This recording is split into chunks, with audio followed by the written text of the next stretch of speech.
fazer assim não sai. Agora, você imagina algo assim na vida. É como um espinho na carne. E a gente pode pedir por alívio, tá? Não é ímpio pedir ao Senhor por alívio. Paulo fala, 3 vezes eu pedi ao Senhor. 3 vezes eu pedi a Deus. Mas Deus disse que não. Não é ímpio pedir ao Senhor por alívio, seja o que for que te atormenta. Mas é ímpio se voltar contra o Senhor, se Ele não conceder. E é ímpio você não perceber como Deus pode agir na sua vida via espinhos. Paulo pediu, Paulo ouviu não. Junta essas coisas. Se ele não tivesse ido ao céu, ao paraíso na visão, não tinha espinho na carne, as coisas vieram juntas. Juntas. A visão o ajudou e o espinho também. E ele tinha a opção de viver reclamando do espinho ou perceber que aquilo era uma graça de Deus para manter o seu coração no lugar certo. É curioso, quantas das coisas que mais te estressam, quantas das coisas das quais você mais reclama no seu dia a dia, são coisas que um dia você pediu a Deus. Você pedia a Deus por um marido, né? Você pediu tanto a Deus por um marido. E agora você só reclama dele. Ou você pedia a Deus tanto por ter filhos, mas eles dão um trabalho, né? Você fala, Senhor, essas crianças. Você pedia a Deus por tantas coisas que hoje você reclama. Aquele emprego que você tanto pediu a Deus, aí todo dia você vai trabalhar reclamando e reclamando. Muitas vezes, queridos, esses sofrimentos são justamente para o nosso coração ser treinado. Veja como nossa alma é difícil. E entenda que é assim. Muitas vezes o Senhor nos dará coisas boas, mas elas virão também com dificuldade. Sim, marido é bom, mas é difícil. E é parte de Deus te fazer crescer à semelhança dele. Não é para o teu mal, é para o teu bem. Veja a conjunção dessas coisas. O espinho, do ponto de vista do diabo, é uma forma de fazer Paulo sofrer, esbofeteá-lo. Mas Deus usa para grandes coisas, para evitar que o seu apóstolo ao gentio se tornasse um soberbo insuportável e continuasse assim, esse servo humilde e fiel, abençoando as nações e abençoando a nós com suas cartas e seu serviço. No final das contas, é um cuidado de Deus para com Paulo. A sua carne sofre, mas a sua alma é poupada. Ele pediu 3 vezes e a resposta do Senhor sempre foi a mesma: a minha graça te basta. O meu poder se aperfeiçoa na fraqueza mesmo. Deus queria que Paulo ficasse com aquele espinho, porque assim ele seria constantemente lembrado da sua necessidade da graça. Quando somos fracos, irmãos, nós percebemos melhor a nossa necessidade diária da graça do Senhor, não? Todos vocês sabem disso. Fraqueza financeira te põe de joelhos, fraqueza de saúde te faz orar, fraqueza te lembra que você precisa de Deus. A minha graça te basta. Meu poder se mostra justamente na sua fraqueza. Jesus disse, os sãos não precisam de médico. Tinha um monte de gente lá em Israel, quando Jesus andou por lá, que achava que era sadia. E por isso não via necessidade alguma de um Redentor.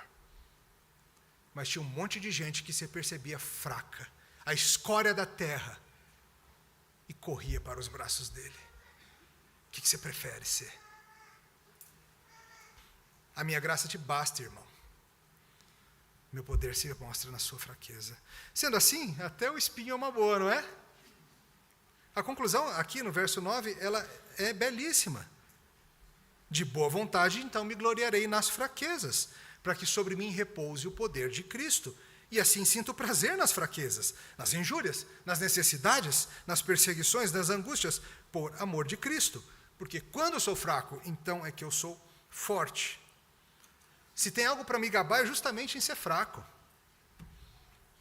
Pois se eu tenho um espinho na carne, é uma evidência para todos de que Deus me ama. Não é engraçado ouvir isso?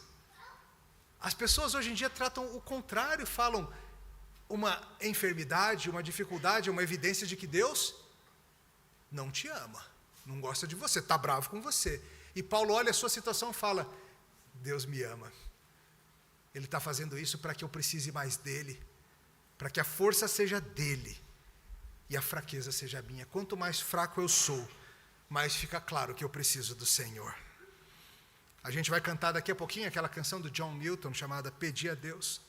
E ela fala muito sobre isso. Ao cantarmos, preste bem atenção na letra, de como uma das principais formas de Deus nos aproximar dele e nos moldar à semelhança de Jesus é por meio das lutas, aflições, dificuldades e espinhos, para você se voltar para ele. Perceba, o verso 10 está te dando uma chave maravilhosa para você lidar com as coisas ruins que você enfrentar na vida cristã. Cada vez que você for insultado, perseguido, passar necessidade, passar dificuldade por causa de Cristo, Cristo estará com você, te fortalecendo e dizendo: a minha graça te basta, filho. Quando você é fraco é que você é forte. O alívio do espinho pode não vir, mas virá graça para suportar, pois o poder de Deus se mostra na sua fraqueza. Como bem diz Trent Castle, no que diz respeito a carregar cargas, há duas formas de fazê-las mais leves. Uma é aliviar a carga. A outra é aumentar a força dos ombros que a carregam. E, tipicamente, Deus faz essa.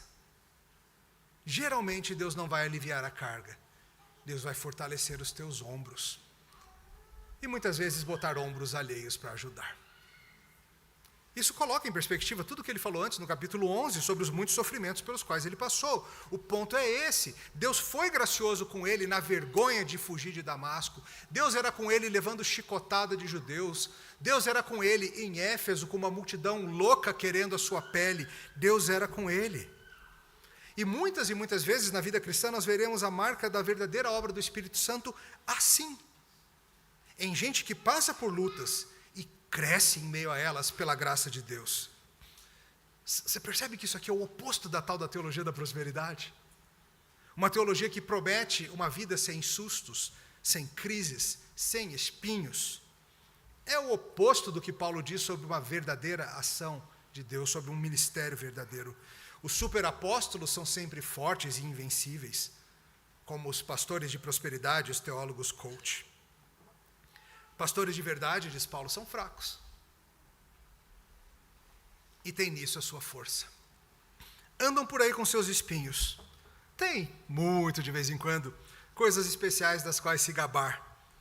Mas o Senhor se vale de inúmeras maneiras para mantê-los humildes. Esses ministérios são mais bíblicos. Se a sua vida anda assim, meu caro, cheia de fraqueza, não caia na mentira de tantos falsos mestres que dizem que isso é porque você não é crente ou porque você não tem fé.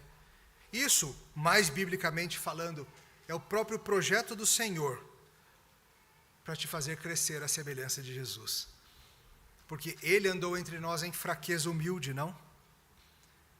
De coisa fincada na carne, Jesus entende bem, não?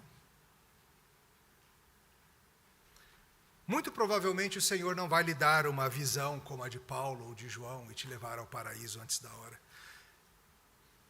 Mas Ele te dá algo que basta, a graça dEle em Jesus Cristo.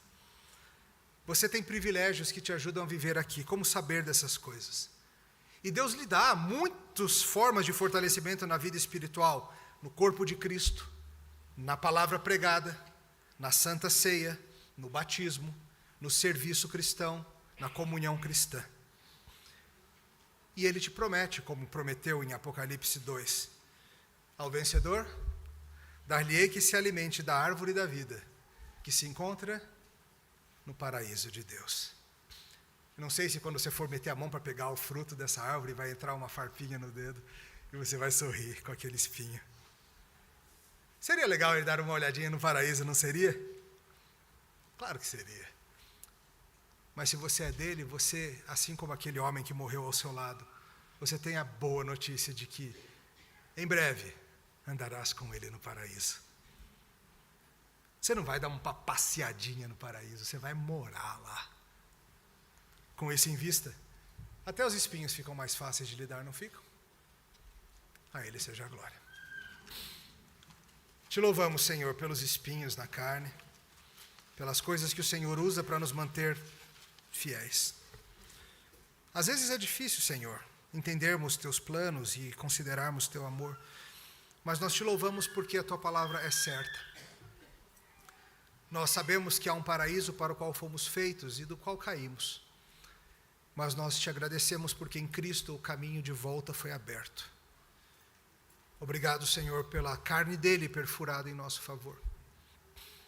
Obrigado, Senhor, porque o dia se aproxima em que nós andaremos com ele no paraíso. Enquanto esse dia não chega, Senhor, siga, Senhor, tratando nossos corações para a tua glória. Em Jesus. Amém.